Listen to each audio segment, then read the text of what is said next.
So good morning all and welcome for the lectures of engineering mechanics. So in the last part, in the last lecture we can say we have completed the first unit, that is the resultant of a coplanar forces. Now we are going to start for the second unit from our syllabus whose name is equilibrium of rigid bodies. So as far as weightage of marks is concerned for the university examination for the theory I'm talking about is about 16 marks. 16 मार्कला या युनिटचं weightage आहे. So the weightage is 16 marks for the university examination. Now the name of the unit itself defines that what we are going to study in this syllabi. Okay, so what is the name? That is equilibrium. Equilibrium of whom? Equilibrium of rigid bodies. No doubt that whatever the study we are having in the engineering mechanics is purely related to the rigid bodies. जो काय आपला study आहे engineering mechanics मधला तो पूर्णपणे rigid बॉडीच्या संदर्भात आहे. Now we are going to have a study approach in the sense of its equilibrium. So what does it mean about the equilibrium? Firstly, equilibrium म्हणजे काय? एखाद्या ऑब्जेक्टला इक्विलिब्रियम कंडिशन मध्ये आहे असं आपण कधी म्हणणार? Anyone? A balance of opposing forces. Balance of opposing forces. Okay, anybody else? Equilibrium कधी म्हणणार?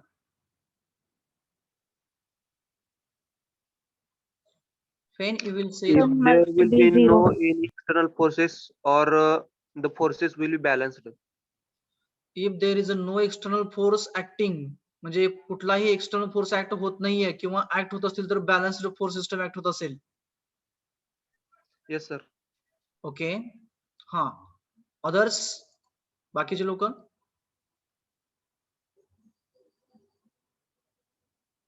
Anybody else than this? Resultant must be zero as well as moment of force are also zero. Resultant zero आणि moment zero, अगदी बरोबर. म्हणजेच काय रे बाळा? What does it means?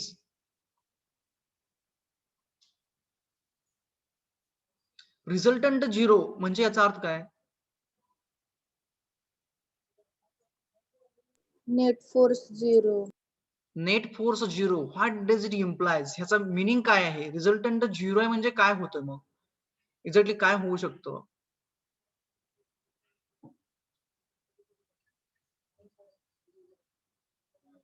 Two forces magnitude are same but different direction, opposite direction. Body रेस्टला आहे.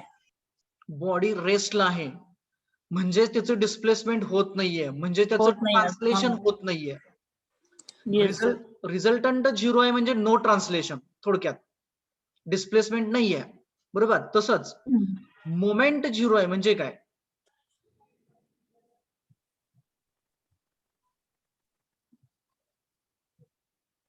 Rotation होत नाही बॉडी. रोटेशन होत नाहीये म्हणजे होत नाही. हा. रोटेशनल इफेक्ट हा झिरो आहे. म्हणजेच याचा अर्थ काय झाला की if there is a no translation, no rotation for object those are at a rest, then we can say those objects are in equilibrium. जर का एखादा ऑब्जेक्ट हा रेस्ट कंडिशन मध्ये असेल, त्याच्यावरती फोर्स सिस्टम जर का ऍक्ट झालेली असेल, त्याचा रिझल्टंट फोर्स झिरो असेल किंवा त्या फोर्स सिस्टम मुळे तयार होणारा रोटेशनल इफेक्ट आहे, जो मोमेंट आहे ती झिरो असेल, तर तो ऑब्जेक्ट आपण इक्विलिब्रियम कंडिशन मध्ये असं म्हणू शकतो. आणखीन एक गोष्ट राहते, जर का एखादा ऑब्जेक्ट हा मोशन मध्ये असेल, एखादा ऑब्जेक्ट जर का मोशन मध्ये असेल तरी सुद्धा आपण त्या ऑब्जेक्टला इक्विलिब्रियम कंडिशन मध्ये असं म्हणू शकतो. मग ती कंडिशन कधी राहते?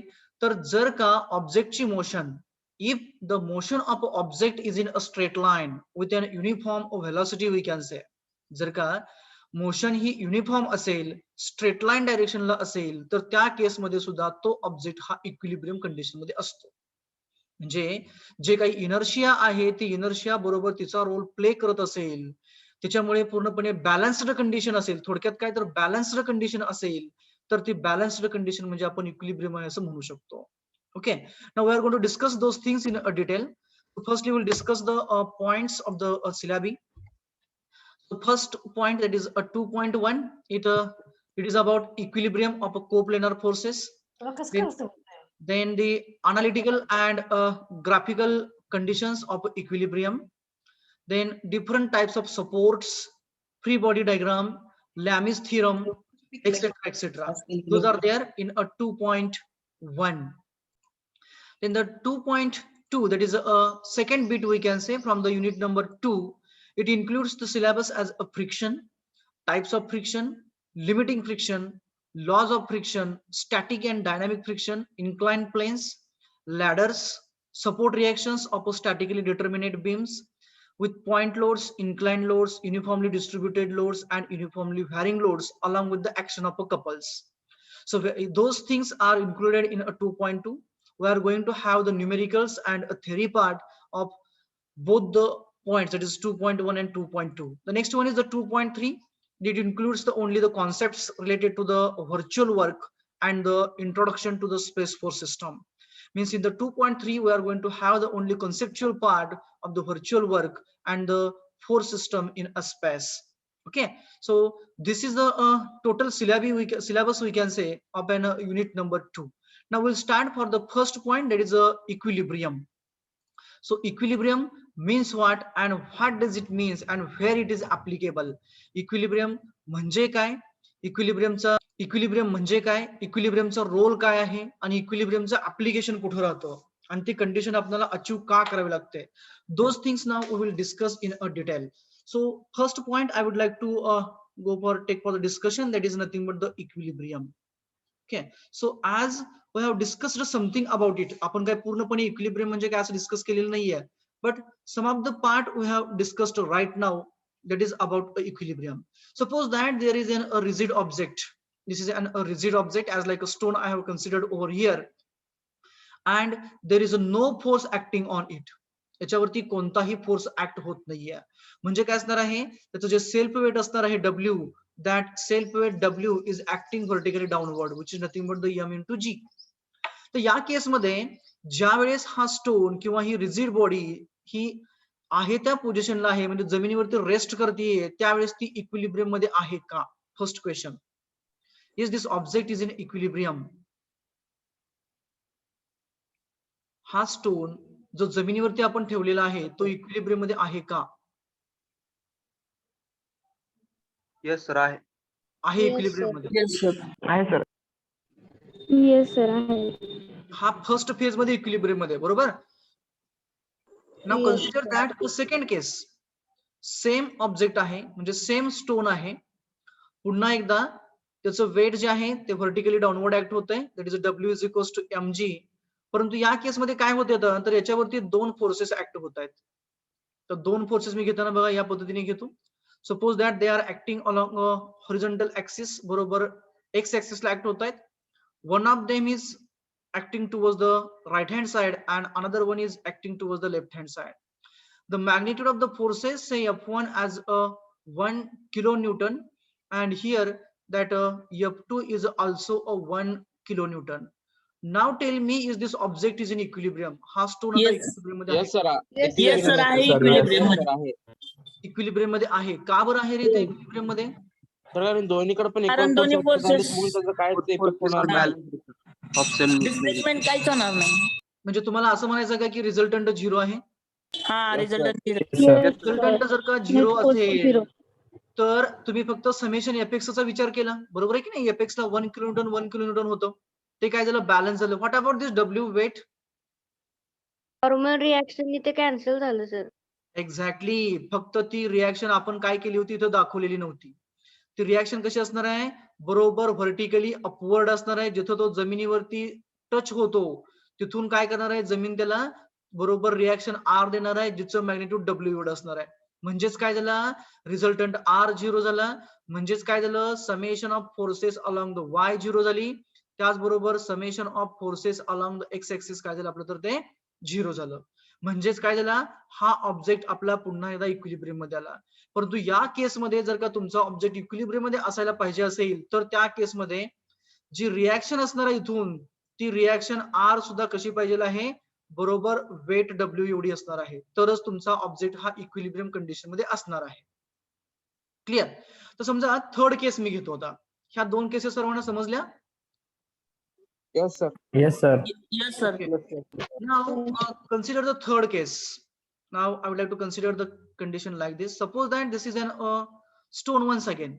हा आहे तोच स्टोन आहे, जमिनीवरती रेस्ट करतोय, म्हणजे ही सॉइल असेल, ग्राउंड लेवल आपण म्हणतो त्याला. Once again its weight W is acting vertically downward as it is having a mass M, so W is acting vertically downward.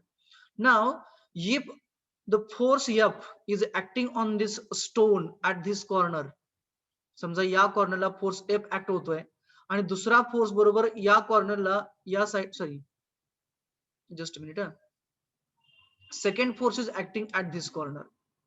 त्यांचं मॅग्निट्यूड समजा दोघांचं पुन्हा एकदा सेम आहे.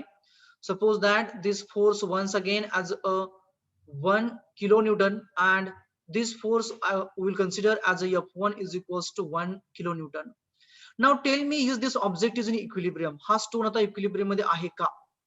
नो नाही सर, सर. No sir. नाहीये. का बरं No, नाही? sir. का No, का? sir. कारण की दोन्ही त्याचं फोर्सची line of resultant action zero same नाही. नाहीये सर, वेगवेगळे त्यामुळे रोटेशन होणार. रिझल्टंट निघतो sir. Zero येत परंतु- नाही स्वतःचा. परंतु जर का तुम्ही या केसमध्ये पुन्हा एकदा रिझल्टंट आर घेतला, ही रिएक्शन असेल ना, नॉर्मल रिएक्शन आर डब्ल्यू एवढी असणार. रिझल्टंट आर जर का घेतला तर तो किती असेल रे ह्या फोर्सेसचा, म्हणजे रिएक्शन, वेट आणि दोन फोर्सेसचा?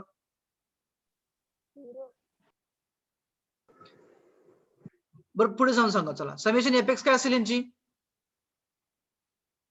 एक राईट साइडला एक लेफ्ट साइडला, दोघांचं मॅग्निट्यूड सेम आहे. समेशन एपेक्स काय असेल? F1 plus F1 F2. F1 minus F2. Minus F1 plus F2 असणार की नाहीये? Yes, sir. हा Yes, sir. sir. Minus F1 plus F2 म्हणजेच काय, -1 + 1 किती आलं? 0 0. 0 आलं. समेशन Fy घ्यायचं, काय असणार? W डाऊनवर्ड येतो म्हणजे मायनस असणार, रिएक्शन वरती चालली म्हणजे प्लस असणार. That is equals to -W plus reaction W एवढीच आहे, म्हणजे काय झालं? 0 झालं.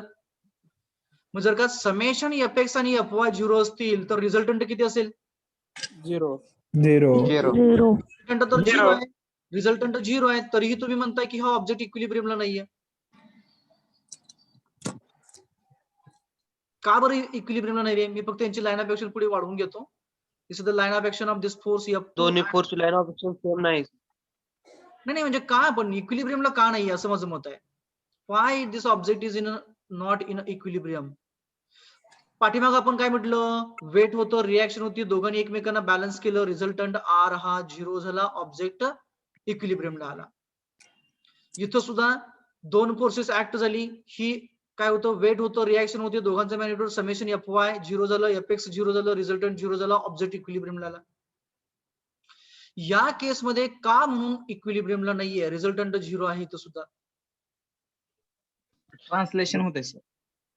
ट्रान्सलेशन कसं होईल? रिझल्टंट 0 आहे म्हणलं, ट्रान्सलेशन 0 झालं.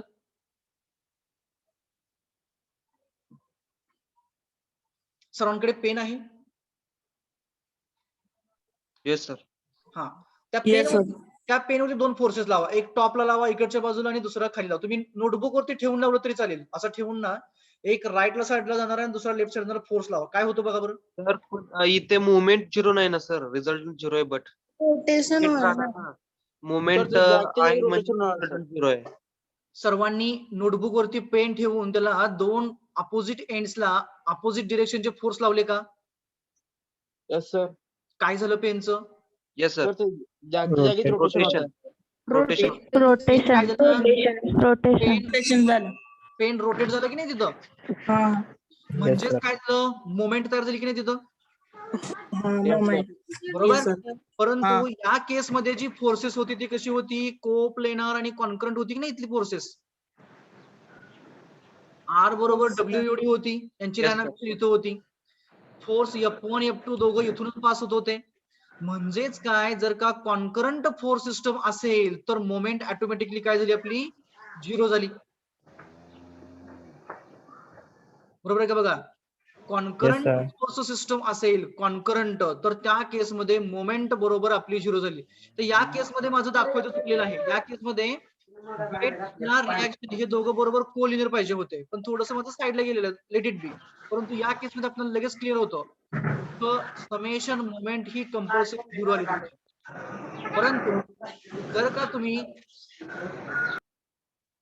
परंतु जर का तुम्ही इथं या केसमध्ये विचार केला, कोणत्या केसमध्ये? ही आपण थर्ड केस घेतलेली. इथं कंपल्सरी ऑब्जेक्टचं रोटेशन होणार आणि ते रोटेशन क्लॉकवाईज की anti clockwise ray? Clockwise. Clockwise, sir. It will be in a Clockwise, sir. Clockwise. मग इथं जो मोमेंट तयार होतीये ती मोमेंट कोणाकोणामुळे तयार होते रे? कोणत्या फोर्सेसमुळे? F1 and F2. F1 and F2. F1 and F2, बरोबर. And those F1 and F2 are like parallel या unlike parallel? Unlike parallel. Unlike Unlike parallel. parallel. Unlike parallel. They are having magnitudes 1 Same kilonewton. magnitudes and separated by some distance d. म्हणजे काय तयार झालं? Couple couple moment तयार झाली की नाहीये? म्हणजेच याचा अर्थ काय, जर का कपल मोमेंट ऍक्ट झालं म्हणजेच रोटेशन असेल तर ऑब्जेक्ट हा इक्विलिब्रियमला नसणार आहे तुमचा कधीही. क्लिअर? आता पुढे जाऊन बघा. समजा मी या साइडनं इकडच्या बाजूने बरोबर याच लाईन ऑफ ऍक्शन वरती मी फोर्स F3 घेतला ज्याचं मॅग्निट्यूड 1 किलो न्यूटन आहे. Now tell me, is this object is in equilibrium or not? No, sir. No sir. नाहीये. No, sir. No, sir. आता इथं रिझल्टंटच तुमचा 0 होणार नाहीये, बरोबर आहे का?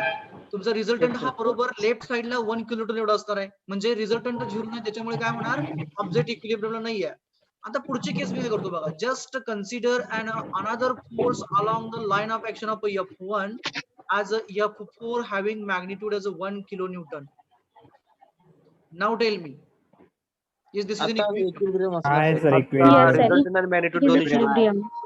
आता हे इक्विलिब्रियम मध्ये आलं का? Yes, sir. Yes, sir. का बरं आलं? रिझल्टंट 0 झाला म्हणजे समेशन Fx 0 झाली, समेशन Fy 0 झाली आणि समेशन मोमेंट काय झालं तर ते 0 झालं. 0. मग हे Zero. समेशन मोमेंट तुम्ही कुठं जरी घेतलं म्हणजे बेसला घ्या, टॉपला घ्या, लेफ्ट साइड घ्या, राईट साइड घ्या किंवा बॉडीवरती कुठं जरी घेतला तर त्या केसमध्ये समेशन मोमेंट ही कंपल्सरी 0 यायला पाहिजे. तरच तुमचा ऑब्जेक्ट हा कसा असणार आहे? इक्विलिब्रियमला असणार आहे. ओके, हे झालं रिजिड ऑब्जेक्टच्या बाबतीमध्ये झालं. तर एखादा ऑब्जेक्ट हा मोशन मध्ये आहे म्हणजे काय? समजा एखादी कार आहे. Suppose that a vehicle is there and it is moving on a road. मला एवढं चांगलं चित्र काढता येणार नाही. Let I will try at my level best. Suppose that this is a vehicle, it is moving on a road with a certain velocity v meters per second. ही आपली vehicle आहे आणि ही काय व्हायला लागली आहे? रोड वरून चाललेली आहे. तर ही रोड वरून जाताना कशी चाललेली आहे? रोड हा स्ट्रेट लाईन आहे आणि तिची जी व्हेलॉसिटी जी आहे ती व्हेलॉसिटी v मीटर पर सेकंड ही युनिफॉर्म आहे. जर का ही व्हेकल आपली v या व्हेलॉसिटीने युनिफॉर्म स्पीडने जात असेल स्ट्रेट लाईन मध्ये तर ही पुन्हा एकदा इक्विलिब्रियम मध्ये असते. तर का बरं इक्विलिब्रियम मध्ये असेल रे ही? Why it is in equilibrium? Velocity एक युनिफॉर्म मोशन मध्ये आहे म्हणून. Uniform line of action same आहे. लाईन ऑफ ऍक्शन सेम आहे. ओके, आणखी?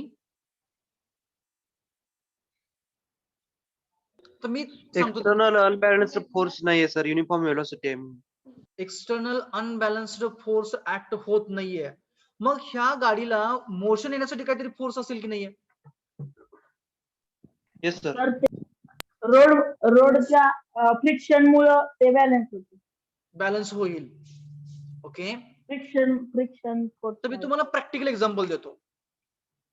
तुम्ही समजा कार मधून चाललेला आहात किंवा एखाद्या व्हेकल मधून किंवा बस मधून चाललेला आहात आणि बस ही कॉन्स्टंट 40 किलोमीटर पर हवर ने चाललेली आहे. तिचं जे व्हेलॉसिटी किंवा जे स्पीड आहे ते 40 kmph हे कॉन्स्टंट आहे. ज्या वेळेस तुम्ही बस मध्ये जात असतात 40 kmph ने, त्यावेळेस कॉन्स्टंट व्हेलॉसिटी असताना तुम्हाला वाटतं का रे की आपण वी आर मुव्हिंग, असं तुम्हाला कधी फील होतं का? No sir. No sir. We never feels that we are moving now. तेच स्पीड जर का तुम्ही सडनली चेंज केलं, ऍक्सलरेट केलं, पुन्हा ब्रेक मारला, त्यावेळेस काय फील होतं रे?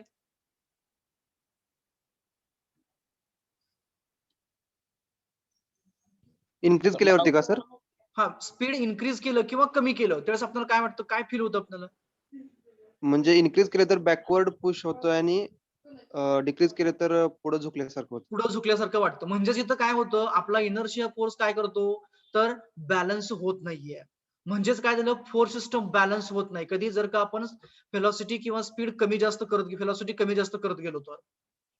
परंतु जर का आपण एका युनिफॉर्म व्हेलॉसिटीने जर का स्ट्रेट लाईनने जात असेल तर ऑब्व्हियसली काय होणार, आपण बरोबर आहे त्या पोझिशनला आहे तसं चाललोय असं आपल्याला फील होणार, म्हणजे आपण काय आहे इक्विलिब्रियम कंडिशन मध्ये आहे असं आपल्याला फील होतं. It means that whenever the objects are in a motion, then they are in a equilibrium if they are moving with a uniform velocity and in a straight line direction. त्याच केसमध्ये फक्त काय असतो तर तो object हा बरोबर equilibrium condition मध्ये असतो. क्लिअर? तुम्ही फॅन बघितलाय आपला फिरणारा? Yes sir. Yes, sir. Ceiling fan बघितलाय? Ceiling Yes, fan sir. इथं नाहीये, दिसतोय तुम्हाला दिसणार नाही, इथला वरती आहे. सिलिंग फॅन हा रोटेट होत असताना तो इक्विलिब्रियम मध्ये असतो का रे? Yes, sir. Yes sir. असतो की नाहीये? हो sir. असतो सर. असतो की sir. ज्या वेळेस तुम्ही आता सिलिंग फॅन तुम्ही बंद करायला लागला, म्हणजे स्विच बंद केलं, तुम्ही ऑफ केलं, स्विच ऑफ केलं, त्यावेळेस त्याचं रोटेशन सुरू असतं, मग त्या फेज मध्ये तो इक्विलिब्रियम मध्ये असतो का रे? नाही सर. नाही No, sir. स्टार्टिंगला आणि बंद नाहीये. करताना मग तो इक्विलिब्रियम मध्ये कोणत्या फेज मध्ये असतो, कोणत्या कंडिशनला असतो किंवा कधी असतो? कॉन्स्टंट वेलोसिटी म्हणजे कॉन्स्टंट वेलोसिटी फिरतो तेव्हा. जेव्हा तो मॅक्झिमम व्हेलॉसिटी गेन करतो त्यावेळेस सर. ज्या वेळेस त्या प्रत्येक गिअरचं आपलं ठरलेलं असतंय, म्हणजे स्विच 1, 2, 3 काही याला 4 गिअर असतात, बरोबर आहे का? हा, ठीक. त्या Yes, sir. गिअरची ज्या वेळेस त्याला मॅक्झिमम स्पीड मिळेल, समजा आपण आता गिअर नंबर 2 वरती स्विच केले, त्याला स्विच आपण सेकंड गिअर वरती घेतलेला आहे, त्यावेळेस त्याचं जे मॅक्झिमम रोटेशनल स्पीड ते इम्पार्ट करू शकतो, म्हणजे ओमेगा जी काय असेल ती मॅक्झिमम किंवा कॉन्स्टंट झाली, तर त्यावेळेस ते कसं काय असणार आहे, तो फॅन आपला इक्विलिब्रियम मध्ये असणार आहे. Equilibrium ला. जर का तुम्ही स्विच केलं, सेकंड पासून थर्ड मध्ये गेला, तर सेकंड पासून थर्ड मध्ये जाईपर्यंतची जी कंडिशन आहे ती नॉन इक्विलिब्रियम आहे. पुन्हा एकदा काय होणार, थर्डचं मॅक्झिमम स्पीड मिळणार आणि थर्डच्या मॅक्झिमम अँग्युलर व्हेलॉसिटीने तो रोटेट होणार. त्यावेळच्या फेज मध्ये सुद्धा काय असणार आहे, तो फॅन हा आपला इक्विलिब्रियम कंडिशन मध्ये असणार आहे. Means each and every object which is in a rotational motion or in a linear motion we can say are in a equilibrium if they are having a constant or a uniform angular velocity or a linear velocity. Is it clear? Yes, sir. Yes, sir. Now the next point is about the principles of equilibrium. Okay, so after understanding the concept of equilibrium, now we have to understand the various principles those are there in for a equilibrium. So heading as a principles of equilibrium. Okay, so there are number of principles are there. Out of that, some of the required principles are there in those we are going to cover here in. So पहिलं जे principle आहे, that is a two force principle. So first principle of equilibrium is a two force principle we can say. तर to force principle म्हणजे काय, की जर का एखादा ऑब्जेक्ट आहे, suppose that this is an another rigid body, हा rigid body आहे, या रिजिड बॉडीवरती जर का दोन फोर्सेस ऍक्ट झाले, if this rigid body is acted upon by two forces and if this rigid body is in equilibrium, then what should be the condition for those two forces? That states about the principle. म्हणजे काय, एक object आपल्याकडे, त्याच्यावरती दोनच forces act होत आहेत, परंतु तो ऑब्जेक्ट हा इक्विलिब्रियम मध्ये असेल, तर त्या दोन फोर्सेस साठी कंडिशन काय असायला पाहिजे? That is nothing but coplanar आणि कॉन्करंट पाहिजेत सर ते फोर्स. कसे पाहिजे आहेत? Coplanar and concurrent. कोप्लेनर आणि कॉन्करंट म्हणजे एकाच line of Line of action मध्ये. एकाच प्लेन वरती असायला पाहिजे आहेत. हा, पुढे जाऊन हा same magnitude and They opposite have direction. same magnitude and opposite in direction. Exactly, म्हणजे त्या दोघांचं जे मॅग्निट्यूड असणार आहे ते सेम असायला पाहिजे आणि त्यांची डिरेक्शन बरोबर एकमेकांच्या अपोजिट पाहिजे आणि ते दोघं एकाच लाईन ऑफ ऍक्शन वरती ऍक्ट व्हायला पाहिजे आहेत.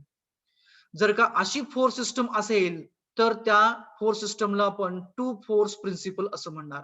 It means if the body is in equilibrium under the action of two forces, two coplanar forces we can say, then those two forces must be collinear, opposite to each other and of a same magnitude, that is 1 kilonewton here we have considered.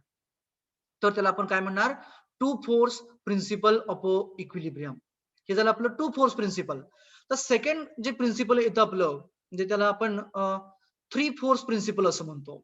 So second one is the 3 force principle. मग 3 force principal मध्ये काय असेल रे?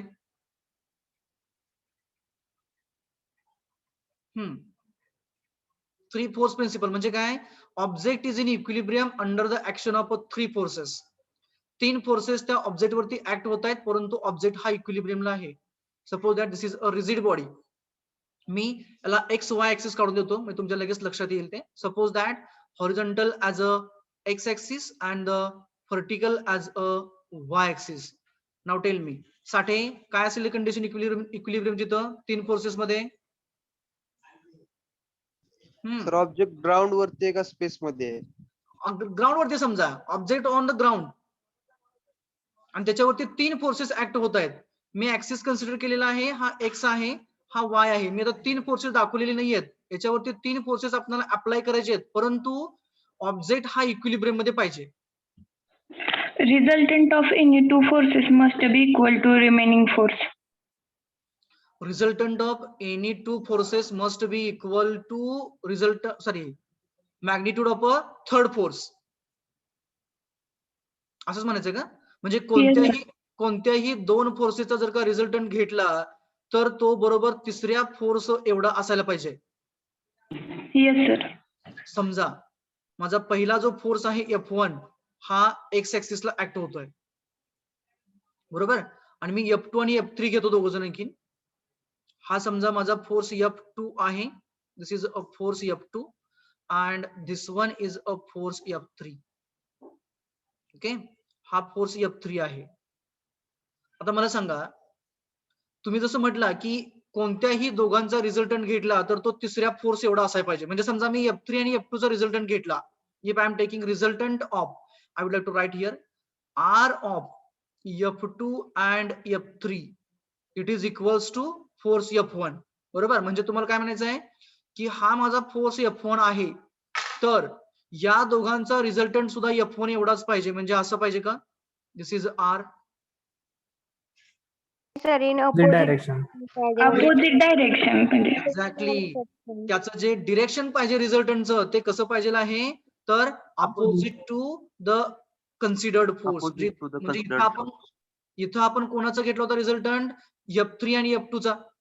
मग याची जी direction असणार आहे ती direction बरोबर त्या F1 च्या अपोजिट पाहिजे आणि तो F1 च्याच लाईन ऑफ ऍक्शन वरती असायला पाहिजे आहे. बरोबर आहे का? बघा, जर का आपण F2 आणि F3 चा रिझल्टंट घेतला तर त्याचं मॅग्निट्यूड F1 एवढंच असायला पाहिजे आणि तो रिझल्टंट R हा कंपल्सरी फोर्स F1 च्याच लाईन ऑफ ऍक्शन वरती ऍक्ट झाला पाहिजे आणि त्याचं डायरेक्शन फक्त F1 च्या अपोजिट पाहिजे, तरच हा ऑब्जेक्ट काय असेल आपला? इक्विलिब्रियम कंडिशन मध्ये असेल. बरोबर? Yes, sir. Yes, sir. Suppose that the angles between the consecutive forces as a alpha, beta and these consecutive forces as a gamma. Consider forces of a same magnitude, that is a 1 kilonewton. F1 is of a 1 kilonewton, F2 is also of a 1 kilonewton and F3 is also of a 1 kilonewton. तिघ 1-1 किलोन्यूटनचे आहेत. Object मला equilibrium मध्ये आणायचं म्हणजे काय? आपण एक दगड आहे किंवा रिंग आहे, सर्क्युलर रिंग आहे. सर्क्युलर रिंगला आपण 3 स्ट्रिंग लावल्या, 3 दोऱ्या लावल्या. तिन्ही दोऱ्यांमध्ये आपण जो फोर्स लावतोय तो 1 किलोन्यूटन लावतोय आणि आपल्याला जी स्ट्रिंग आहे ती इक्विलिब्रियमला आणायची, म्हणजे एका पोझिशनला राहिली पाहिजे. कधी? Under the application of these 3 forces. Then what should be the magnitude of those angles alpha, beta and gamma? 120 degrees, sir. What should be the magnitudes of those angles alpha, beta, gamma? No doubt that they must be of the same magnitude.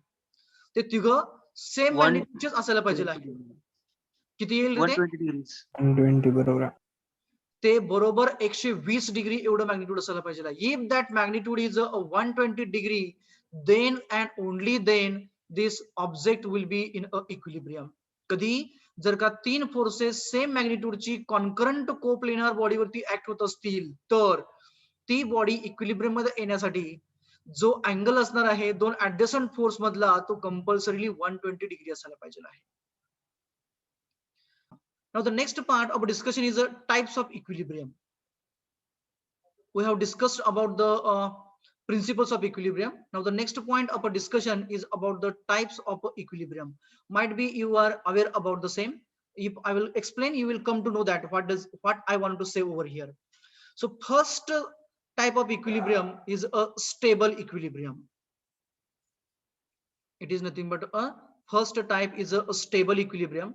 तर मी याचं तुम्हाला example देतो, मग तुम्ही मला त्याचं definition सांगा. Concept मी तुम्हाला अगोदर सांगतो, तुम्ही त्याला डिफाइन करा.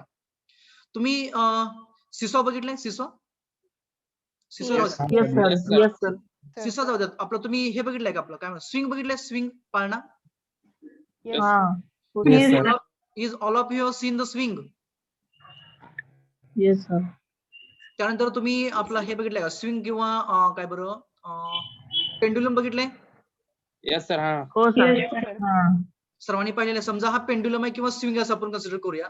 Suppose that this is its initial position as A, आणि मी याला काय करतोय, I am providing or I am applying a some force F, disturbing force F apply केला आणि नंतर रिमूव्ह केला. इथून याला आपण पुश केलं आणि ते फोर्स काढून घेतलं. आफ्टर सर्टेन टाइम, म्हणजे आपण फोर्स अप्लाय करण्या अगोदर हा बरोबर आहे त्या कंडिशनला होता, म्हणजे काय होता, इक्विलिब्रियमला होता, बरोबर. फोर्स एफ अप्लाय केल्यामुळे काय झाला, तो डिस्प्लेस झाला. समजा तो डिस्प्लेस होऊन कुठं आला, इथपर्यंत आला. This is it's a new position, I would like to say as a B at an angle theta. आणि नंतर ना आपण सर्टेन टाइम इंटरवल, समजा 1 hour 2 hour ने पाहिलं, तर हा जो हा जो आपला स्विंग होता, म्हणजे झोपाळा होता, तो झोपाळा बी ह्या पोझिशनला असेल की ए ह्या पोझिशनला असेल रे? ए या पोझिशनला. Obviously A position ला. ए पोझिशनला असणार. It will be there at a position A. म्हणजे काय होईल, हा बी कडे जाईल, नंतर ना हा इकडच्या साईडला बी येऊ शकतो, बरोबर. लाईन. समजा हे सी आहे, इकडचाही अँगल आपण काहीतरी अजून करूया, थीटा नाहीतर बीटा, समजा थीटाच आहे आपला. म्हणजे याचं काय झालं, याचं या साईडला तो स्लाइड झाला, रोटेट झाला, त्याचबरोबर या साईडला काय झाला, तो डिस्प्लेस झाला. म्हणा रोटेशन म्हणण्यापेक्षा डिस्प्लेस झाला. But after certain time it is again coming to its original position as A. त्याला म्हणायचं stable equilibrium. Now tell me what is stable equilibrium. सांगा तुमच्या भाषेमध्ये डिफाइन करा त्याला, स्टेबल इक्विलिब्रियमला. Now define it in your language. मी concept सांगितले तुम्हाला. It is an equilibrium in which object gain its original position when after certain time, okay, even when applied external unbalancing force. म्हणजे काय, if object regains it's original position of a equilibrium after a slight displacement from its original position, then it is considered as a stable equilibrium. बऱ्याच वेळा आपण काय करतो, एखादी बंद पडलेली कार असते, तिला आपण ढकलतो, ती पुढे जात नाहीये, तिला ढकललं, आपण फोर्स काढून घेतलं की पुन्हा ते आहे त्या पोझिशनला येते बघा. हॅव यू एक्सपिरियन्स्ड दिस? याचा अनुभव घेतलाय कधी? Yes. कार असेल किंवा एखादी व्हेकल असेल, बऱ्याच वेळा बस वगैरे ढकलण्याचा वेग तुम्हाला आलाय की नाही माहित नाहीये. We did that. ST bus जर का आपण चाललेलो असेल, जर का बंद पडली असेल, सकाळी स्कूलला कॉलेज जाताना, तर बंद पडली की बऱ्याच वेळा ढकलावं लागतो. मग ती आपण जर का ढकलली, जर का आपल्याकडून ढकलली नाही गेली सर्वांच्याकडून, तर आपण काय करतो, आपले हात काढून घेतो, म्हणजे फोर्स काढून घेतो. ढकलल्याने थोडीशी पुढे जाते आणि पुन्हा आपले हात काढून घेतले की नंतर ना पुन्हा ती आहे त्या पोझिशनला येऊन थांबते. This is nothing but the stable equilibrium. याचा आणखीन एक एक्झाम्पल देतो तुम्हाला मी. सर्वांनी पॅन पाहिले? पॅन, अरे पाहिले की नाही पॅन? Yes, sir. हे समजा पॅन, त्याला आपण मराठीमध्ये तवा असं म्हणतो. याच्यामध्ये एक मार्बल आहे, समजा अशी ग्लासची मार्बल आहे, ती पोझिशन ए ला आहे. आपण काय केलं, ती मार्बल डिस्प्लेस केली कुठपर्यंत, इकडच्या पोझिशन पर्यंत. नवीन पोझिशन आपण तिला बी ही दिली. कशाने? आपण आपल्या हाताने तिला डिस्प्लेस केलं, फोर्स एफ हा लावला आणि तिला काय केलं, आपण इथपर्यंत डिस्प्लेस केली, नंतर फोर्स काढून घेतला. काय होईल रे? पाठवलं आपण सर ते परत रिटर्न येईल बॅकवर्ड डायरेक्शनला. रिटर्न ए पर्यंत येईल, नंतर थोडीशी वरती येईल इकडं, बरोबर. सर. पुन्हा थोडीशी एच्या पुढे जाईल आणि कालांतराने काय होईल, after certain time it will again comes to the original position A. This is the stable equilibrium. It means after a slight displacement, object moves towards the other position but regains or comes to its original position of equilibrium. then it is called as a stable equilibrium. Understood? सर्वांच्या लक्षात आलं का stable equilibrium? Yes, sir. Yes, sir. Yes, sir. Yes, sir. The next type of equilibrium is unstable equilibrium. तर unstable equilibrium मध्ये काय असेल रे? ती पुन्हा त्याची पोझिशन गेन करत नाही. Equilibrium position. आणखीन आपल्याकडे दोन टाईप आहेत. एक म्हणजे अनस्टेबल इक्विलिब्रियम आणि दुसरा म्हणजे न्यूट्रल इक्विलिब्रियम आहे. तर अनस्टेबल इक्विलिब्रियम मध्ये काय राहतं, समजा एखादा दगड आहे, तो कुठं आहे, डोंगरावरती असा हा आपला डोंगर आहे, हा खूप लांब पर्यंत इकडे असं व्हॅली अशी पुढे आणि अशी लांब पर्यंत आहे. आपण काय केलं, याला एक असा या बाजूने फोर्स एफ लावला आणि फोर्स रिमूव्ह केला, फक्त ढकललं त्याला, काय होईल रे? What will happen about this stone? गरंगळत जाते सर. गरंगळत खाली जाईल. तो Translation आणि घरंगळत, rotation side by side होईल sir. बरोबर की नाही? म्हणजे तो काय होणार, आपल्या भाषेमध्ये घरंगळत घरंगळत पुढे पुढे पुढे जाणार. आता ते कुठं जाऊन थांबेल आपल्याला माहितीये का रे? नाही. बॉटम. नाहीये. Bottom sir. असेल, जेव्हा परंतु त्याची परंतु potential आपलं- energy परंतु zero त्याचा होईल. बॉटम, परंतु त्याचा जो बॉटम आहे तो आपल्याला कुठं आहे काय माहितीये का? तो खूप मोठा डोंगर आहे म्हटलं मी, म्हणजे आपल्याला त्याचा बॉटम कुठे माहित नाहीये. हम्म. मग Yes, sir. अशा केसमध्ये जी इक्विलिब्रियम ते कुठेतरी जाऊन थांबणार आहे, कुठेतरी लास्टला फायनल फेज कुठेतरी असणार आहे, कुठेतरी जाऊन थांबणार आहे, परंतु त्याची पोझिशन आपण तर प्रिडिक्ट करू शकत नाहीये. म्हणजेच काय, in a short things we can say, म्हणजे छोट्या मॅनर मध्ये आपण काय म्हणू शकतो की अनस्टेबल इक्विलिब्रियम म्हणजे असं इक्विलिब्रियम की ज्या कंडिशन मध्ये ऑब्जेक्ट आहे, म्हणजे मूळची अवस्था ए इथली इक्विलिब्रियमची, ती आपण डिस्टर्ब केली कशाने? फोर्स एफ ने. आपण त्याच्यावरती फोर्स एफ लावला, डिस्टर्ब झाला, that object has started a sliding, that object has started sliding or changing its position and it's continue further. म्हणजे काय झाला, तो ऑब्जेक्ट जो आहे तो पुढेच घरंगळत घरंगळत गेला, म्हणजे हिल्स फर्दर आपण त्याला म्हणतो, म्हणजे पुढे पुढे तो घरंगळत घरंगळत जाणार आहे त्या, आणि पुढे जाऊन कुठेतरी तो जाऊन थांबणार आहे, ते आपल्याला माहित नाही कुठे जाऊन थांबणार आहे. त्या इक्विलिब्रियमला आपण अनस्टेबल इक्विलिब्रियम असं म्हणणार. Means if the object is displaced from its original position of equilibrium, then instead of coming to its original position, परत इथं नाही येत तो, instead of coming to its original position, it moves further or it heals further, then that is considered as an unstable equilibrium. आले लक्षात? Unstable equilibrium दुसरं example आहे का? एवढंच एक माहिती. Yes, sir. सर्वांना समजलंय? तर मग unstable